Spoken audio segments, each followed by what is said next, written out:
आजचे अभिवचन इफिस्करास पत्र याचा 4था अध्याय आणि त्याचं 31वं वचन येण्याप्रमाणे आमच्या संगती बोलतं. सर्व प्रकारचे कडूपण, संताप, क्रोध, गलबला व निंदा ही अवघ्या दुष्टपणासह तुम्हापासून दूर करण्यात येवोत. प्रिय बंधू आणि भगिनींनो, इफिस्करास पत्र हे आम्हा सर्वांना माहिती की ते बंदिवासातलं पत्र आहे.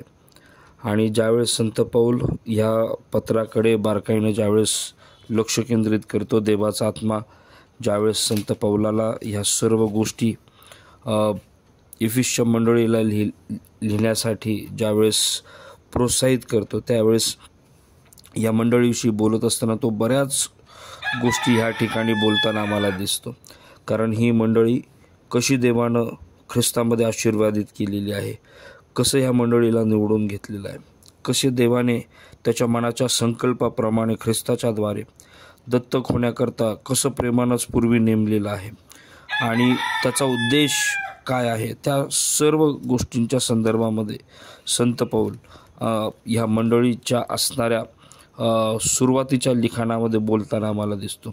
पण जसजसं आम्ही पुढे येतो तसतसं आम्हाला इफिस्करास पत्राच्या 4थ्या अध्यायाकडे ज्यावेळेस आम्ही येतो, त्यावेळेस आम्हाला संत पौल मंडळीच्या असणाऱ्या मुख्य गाभाऱ्याकडे किंवा मंदिराच्या किंवा मंडळीच्या असणाऱ्या त्या मुख्य जो रचेता आहे त्याच्याकडे आम्हाला लक्ष केंद्रित करायला भाग पाडतो. आणि तो 4थ्या अध्यायाच्या पहिल्या काही वचनांमध्ये आम्हाला हे सांगतो की प्रभू येशू ख्रिस्त हा मंडळीचा मस्तक आहे.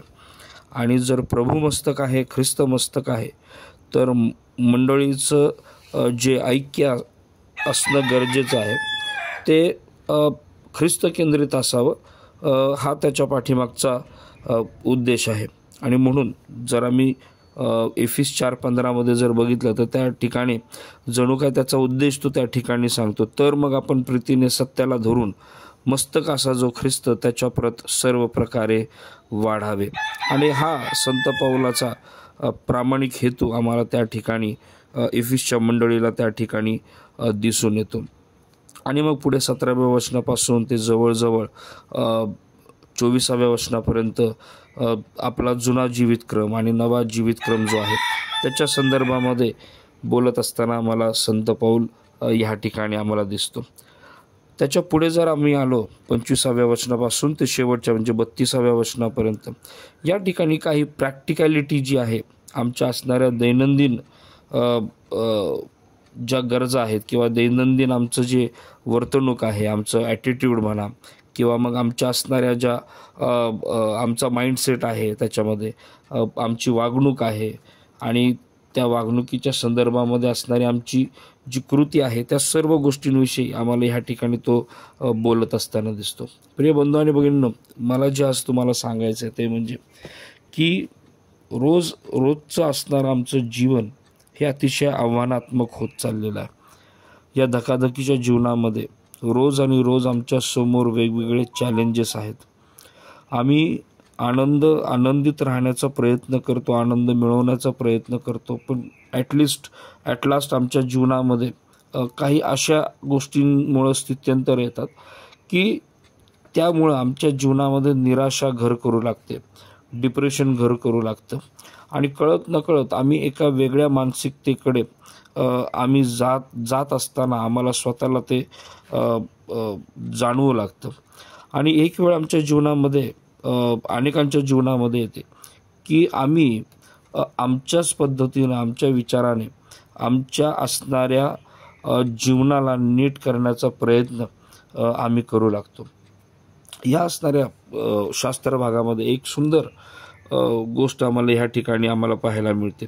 संत पौल 4:31 म्हणत असताना तो म्हणतो, सर्व प्रकारचं कडूपण, संताप, क्रोध, गलबला व निंदा ही अवघ्या दुष्टपणासह तुम्हापासून दूर करण्यात येवोत.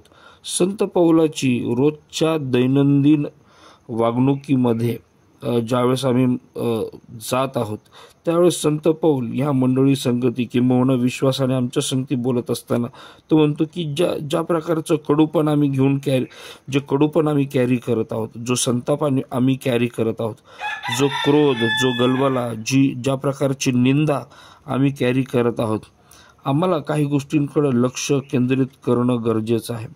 कारण देवानं आम्हाला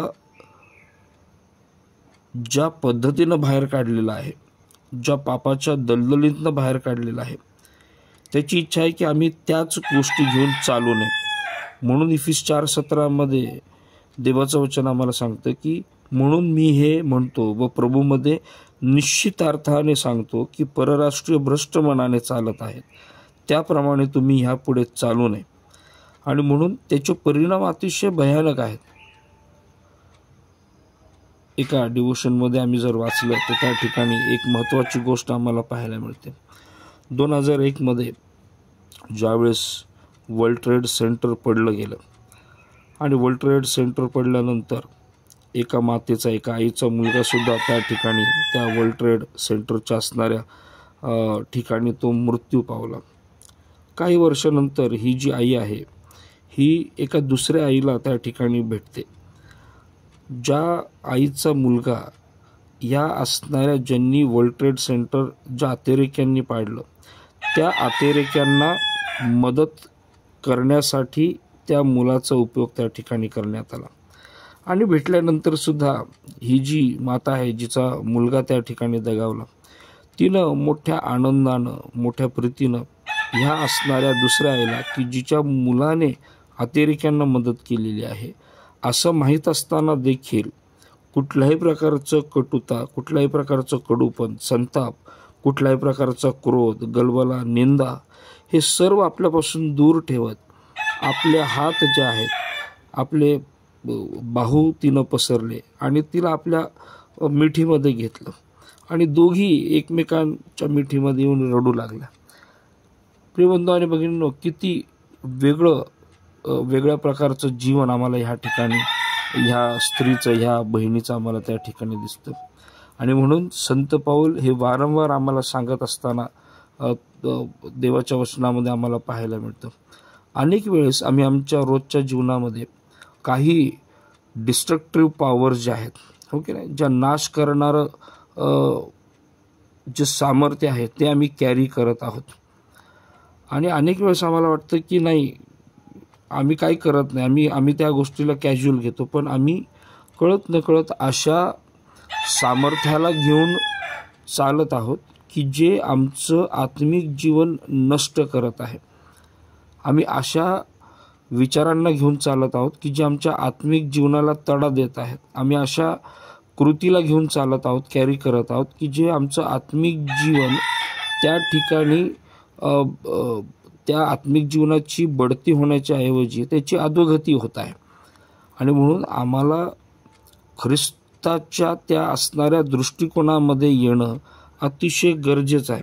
आणि म्हणून संत पौल त्याच्या पुढे म्हणजे तिथंच न थांबता 32व्या वचनामध्ये म्हणतो, आणि तुम्ही एकमेकांबरोबर उपकारी व कनवाळू व्हा, जशी देवाने ख्रिस्ताच्या ठायी तुम्हाला क्षमा केली आहे तशी तुम्हीही एकमेकांना क्षमा करा.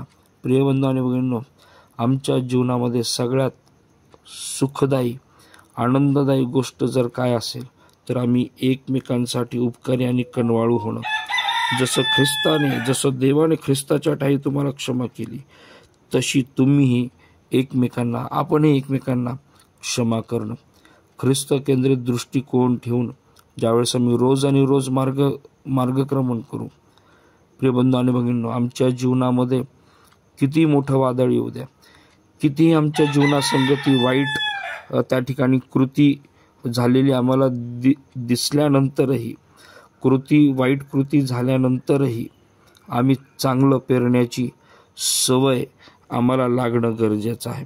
आणि म्हणून प्रियबंधू आणि भगिनींनो, आम्ही हे समजून घेतलं पाहिजे की देवाची तुमच्याविषयी आणि माझ्याविषयीची असणारी इच्छा ही फार प्रगल्भ आहे. देवाची तुमच्याविषयी आणि माझ्याविषयी असणारी जी इच्छा आहे ती अतिशय लॉंग टर्मसाठी त्याने योजून ठेवलेली आहे.